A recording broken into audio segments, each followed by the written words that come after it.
Dans la vie, nous voulons tous aider ceux que nous aimons. Nos amis, nos frères, nos sœurs. Et c'est un noble désir, mais aussi un chemin rempli de pièges. Car souvent, en voulant aider, on finit par se charger d'un fardeau qui n'était pas le nôtre. Aujourd'hui, je veux te transmettre un des plus grands enseignements du livre L'homme le plus riche de Babylone, un conseil donné par Mathon, le sage prêteur d'or, à Rhodan, lorsque la sœur de ce dernier lui demande de prêter de l'or à son mari pour démarrer un commerce. Un principe éternel. Un principe simple. Un principe puissant. Alors avant d'entrer dans le concret, fais-moi une promesse. Engage-toi, pas envers moi, mais envers toi-même. Si tu es là, c'est pour une bonne raison. Ce n'est pas par hasard que tu es tombé sur cette vidéo à ce moment précis. Je vais te demander 4 choses très importantes. 1. Abonne-toi à cette chaîne maintenant car ce que tu vas entendre ici, tu ne l'entendras nulle part ailleurs avec cette intensité. 2. Appuie sur j'aime, pas pour flatter l'algorithme, mais pour affirmer ton engagement à choisir la voie de la sagesse, mais de vrai. 3. Partage cette vidéo à une personne que tu aimes, parce que celui qui partage en reçoit davantage. Étage 4. Dis-moi dans les commentaires depuis quel pays et à quelle heure tu regardes cette vidéo.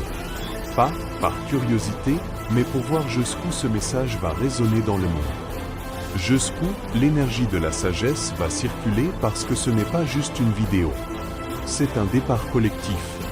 Un changement silencieux de tous ceux qui en ont assez d'attendre la permission de vivre pleinement leurs rêves et je vais te dire une chose essentielle qu'on ne te dit pas assez. Si tu désires aider ton ami, fais-le de façon que ses tâches ne retombent pas sur toi. Première partie, le piège de la bonne intention. Rhodan venait de recevoir une grande somme d'or pour avoir fabriqué un casque extraordinaire pour le roi. Sa sœur, émue, impressionnée, lui demande un prêt pour son mari. Un homme enthousiaste, mais absolument ignorant du métier qu'il souhaite entreprendre. Rhodan veut t'aider. Comme toi. Comme moi. Comme tout être humain avec un cœur. Mais Mathon voit le danger. Il dit à Rhodan, leur fuient ceux qui n'ont aucune expérience dans l'entreprise où ils souhaitent s'engager. Et voici l'erreur que des millions de personnes font encore aujourd'hui. On confond aider quelqu'un avec se sacrifier pour quelqu'un. Deuxième partie, le conseil éternel de Mathon. Mathon demande à Rhodan, si ton beau-frère désirait acheter des bijoux, lui demanderait-on conseil à un forgeron? Non. Alors pourquoi donner de l'argent à quelqu'un pour un commerce qu'il ne comprend pas? Mathon ne dit pas « ne l'aide pas ». Il dit quelque chose de beaucoup plus profond. Aide-le, mais pas au point de porter à sa place les conséquences de ses choix. Car une aide mal donnée devient un fardeau. Et un fardeau finit par devenir un conflit. Troisième partie, aider sans se mettre en danger. Si tu veux aider ton ami, ton frère ou ta sœur, tu dois savoir ceci. Ce n'est pas ton rôle de payer pour leurs erreurs. Ce n'est pas ton rôle de porter leurs responsabilités. Ce n'est pas ton rôle de devenir la béquille d'un projet qu'ils n'ont ni la compétence, ni la discipline, ni la connaissance de conduire. Mathon dit à Rhodan, sois charitable, mais aux yeux de la justice. Cela signifie, donne ce qui ne te mettra jamais en danger. Et ne prête que dans des conditions qui protègent ton avenir. Si tu veux aider, fais-le sans que ses tâches, ses dettes, ses erreurs, ses manques, ses impulsions ne retombent sur toi. Quatrième partie, les 3 questions à se poser avant d'aider. Voici les 3 questions essentielles inspirées du conseil de Mathon. 1. La personne que je veux aider a-t-elle la compétence nécessaire? Aider quelqu'un à faire ce qu'il ne sait pas faire, c'est préparer son échec. 2. A-t-elle la discipline pour faire fructifier cette aide? Beaucoup souhaitent commencer, peu sont prêts à persévérer. 3. Cette aide va-t-elle créer une dépendance ou une réelle autonomie?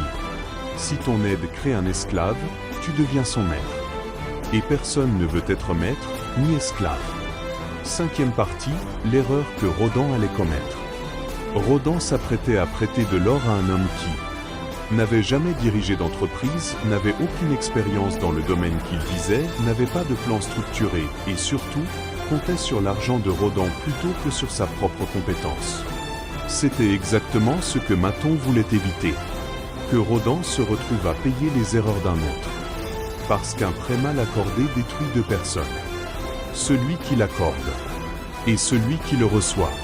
Le premier perd son argent, le second perd l'amitié. Sixième partie, aide intelligemment, pas émotionnellement. Nous vivons dans un monde où beaucoup veulent être aidés, mais peu veulent être responsables. Alors retiens ceci. Aider émotionnellement peut ruiner ton avenir. Aider intelligemment peut transformer celui de l'autre. Aide, oui. Mais aide avec discernement. Aide avec sagesse. Aide avec stratégie. Offre ton soutien moral. Offre ton expérience. Offre ta guidance. Offre ce que tu peux perdre sans regret. Mais ne t'endette jamais pour aider quelqu'un. Ne risque jamais ton avenir pour sauver un projet qui n'est pas le tien. Septième partie, la véritable façon d'aider un ami. Maton propose une solution brillante. Il dit à Rodan de dire à sa sœur « Je t'aime. Je veux t'aider. Mais je ne peux pas mettre mon avenir en danger à cause d'un projet que ton mari ne maîtrise pas. » Et il ajoute « Si ton mari apprend d'abord le métier, s'il se forme, s'il fait ses preuves, alors ton aide aura une chance de réussir. » Voilà la vraie aide. Aider quelqu'un à devenir compétent, pas à devenir dépendant. Conclusion. Alors retiens bien ceci. Si tu veux aider, fais-le. Mais aide avec sagesse, aide avec limite, aide sans te sacrifier, aide sans porter ce qui ne t'appartient pas. Parce que l'amour sans sagesse devient destruction. Et la générosité sans discernement devient une dette. Si tu désires aider ton ami, fais-le de façon que ces tâches ne retombent pas sur toi. Ce principe peut sauver ton argent. Il peut sauver tes relations. Il peut sauver ton avenir. Et il peut surtout t'apprendre la différence entre être généreux et être naïf. Ici, c'était le club du 5 heures du matin. Si tu veux continuer à grandir, évoluer et apprendre les lois éternelles de la réussite, abonne-toi et active la cloche de notification pour ne rater aucune de nos prochaines vidéos. On se retrouve à l'aube, là où commencent les destins.